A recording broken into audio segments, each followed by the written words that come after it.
Cara, Jillian, Janae, thank you for your time. The Osage sisters in Killers of the Flower Moon.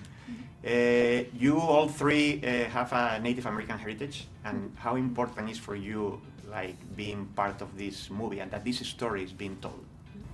Yeah, we're all different tribes, so getting together and having the opportunity to portray a tribe that's described in this movie and this book was a phenomenal opportunity. I think we all brought different strengths and different stories from our homes, and what we could bring to the story and what we could bring to the character kind of reflected in the character choices that we made. Mm-hmm.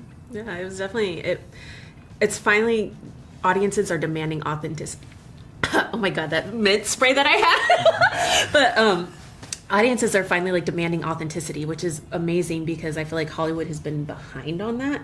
So I love that now that because audiences are demanding it, that we have people like Marty who are actually immersing themselves in the culture.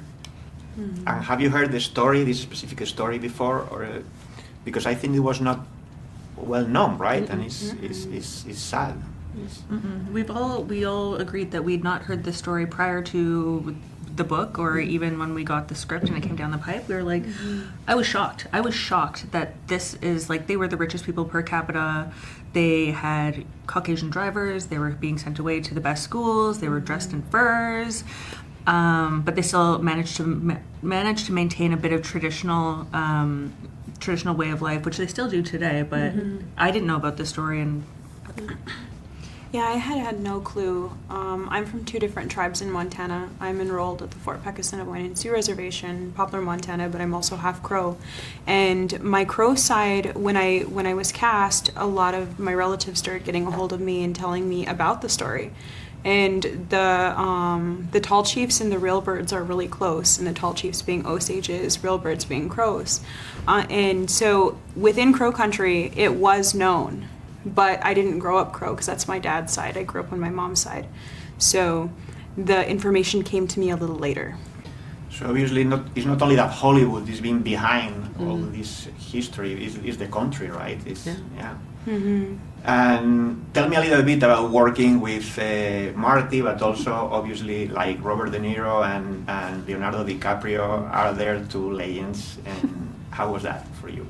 Amazing. Like everyone was so kind and funny and sweet, and they know that like this story is so important to us. So I think they would just really help us tell the story. They'd really talk to us, and we'd ask questions, and they'd help, and then they would ask us questions. So it was very much a very community outlet with everyone, and they were so driven to make it authentic that it just, everything just seemed to work together, and it was amazing. It was a really awesome set to be a part of. Right down to them learning the language. Like, they had to learn the language for some of their scenes, and just like showing that level of respect to the language as well as the story as well as the culture was bar none. Like, it was such a tribute. It was so fun watching them work too, because they have such a relationship that like Bob can literally look like a certain way and Marty will catch it, and he'll adjust accordingly. Like, they have such a beautiful relationship. And then Leo and Marty's relationship is also beautiful, but in a different way. You could tell, like with Bob and Marty, they're like almost like brothers in the sense of it.